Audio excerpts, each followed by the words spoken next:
الحمدللہ نحمدہ ونصلی علی رسولہ الکریم رب اشرح لی صدری ویسر لی امری واحلل عقدۃ من لسانی یفقہوا قولی۔ اس سے پہلے کی آیتوں میں میراث کے احکام گزرے ہیں، تو ان میں یہ بھی بتلایا جا چکا ہے کہ میت کے ورثاء میں اگر مرد اور عورت ہو اور میت کی طرف رشتہ کی نسبت ایک ہی طرح کی ہو تو مرد کو عورت کی نسبت دوگنا حصہ ملے گا۔ تو اسی طرح کے اور فضائل بھی مردوں کے ثابت ہیں۔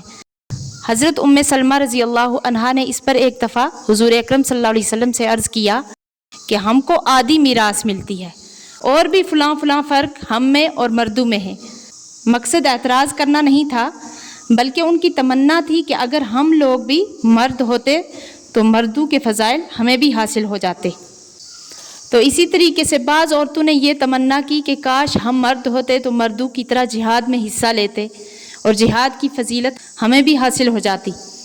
ایک عورت نے حضور صلی اللہ علیہ وسلم سے عرض کیا کہ مرد کو میراث میں دوگنا حصہ ملتا ہے اور عورت کی شہادت بھی مرد سے نصف ہے، تو کیا عبادات اور اعمال میں بھی ہم کو نصف ہی ثواب ملے گا؟ اس پر یہ آیت نازل ہوئی جس میں دونوں قولوں کا جواب دیا گیا ہے۔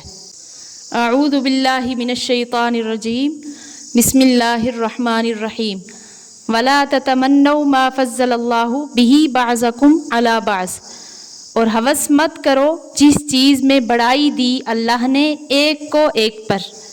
لِلرِّجَالِ نَصِيبٌ مِّمَّا اكْتَسَبُوا، مردوں کو حصہ ہے اپنی کمائی سے، وَلِلنِّسَاءِ نَصِيبٌ مِّمَّا اكْتَسَبْنَ، اور عورتوں کو حصہ ہے اپنی کمائی سے، یعنی مردوں کے لیے ان کے نیک اعمال کے ثواب کا حصہ آخرت میں ثابت ہے، اور عورتوں کے لیے بھی ان کے اعمال کے ثواب کا حصہ آخرت میں ثابت ہے۔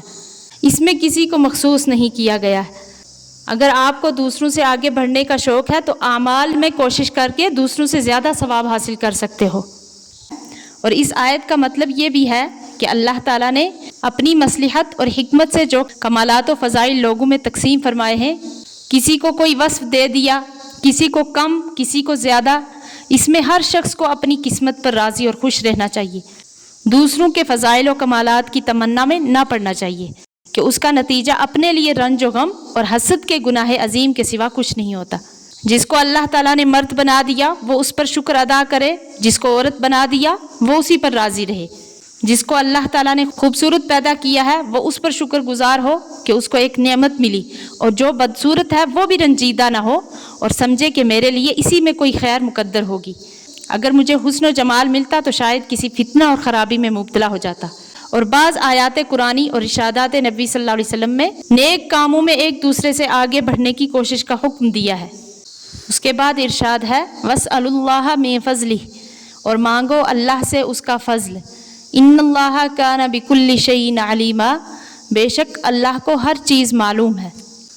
تو اس میں یہ ہدایت ہے کہ جب تم کسی کو کسی مال میں اپنے سے زیادہ دیکھو تو بجائے اس کے کہ اس خاص کمال میں اس کے برابر ہونے کی تمنا کرو، تمہیں کرنا یہ چاہیے کہ اللہ تعالیٰ سے اس کے فضل اور کرم کی درخواست کرو، کیونکہ جو اللہ کا فضل ہے وہ ہر شخص کے لیے الگ الگ صورتوں میں ظاہر ہوتا ہے۔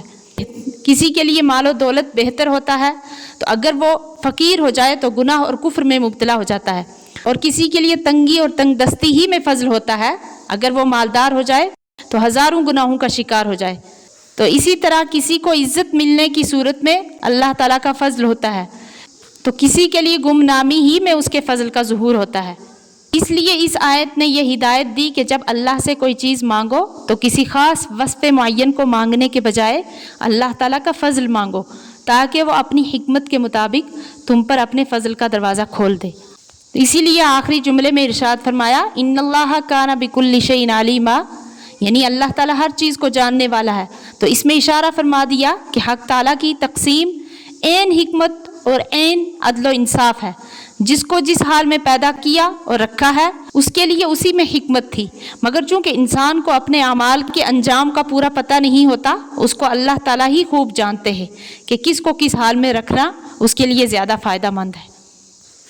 اسی لیے اگلی آیت میں فرمایا وَلِكُلٍّ جَعَلْنَا مَوَالِيَ مِمَّا تَرَكَ الْوَالِدَانِ وَالْأَقْرَبُونَ، اور ہر کسی کے لیے ہم نے مقرر کر دیے ہیں وارث اس مال کے کہ چھوڑ مرے ماں باپ اور قرابت والے۔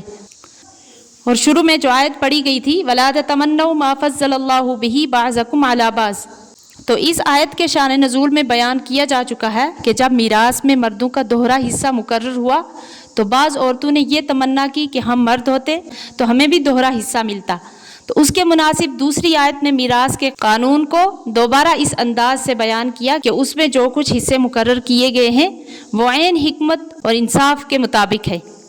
انسانی عقل چونکہ تمام عالم کے مصالح و مفاسد کا احاطہ نہیں کر سکتی، اس لیے وہ ان حکمتوں کو بھی نہیں پہنچ سکتی جو اللہ تعالیٰ کے مقرر کردہ قانون میں ملحوظ ہیں۔ اس لیے جو حصہ کسی کے لیے مقرر کر دیا گیا ہے اس کو اسی پر راضی رہنا اور شکر گزار ہونا چاہیے۔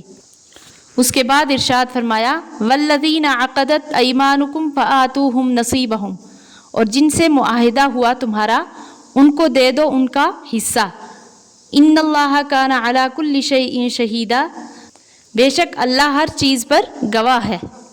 تو اس آیت میں جو آپسی معاہدہ کی بنا پر حصہ دینا مذکور ہے یہ شروع اسلام میں تھا، تو بعد میں جو آیت وَأُولُو الْأَرْحَامِ بَعْضُهُمْ أَوْلَىٰ بِبَعْضٍ نازل ہوئی اس کے نازل ہونے سے یہ منسوخ ہو گیا۔ اب اگر دوسرے ورثاء موجود ہوں تو دو شخصوں نے جو آپس میں معاہدہ کیا ہوا تھا ان کا میراث پر کچھ اثر نہیں پڑتا۔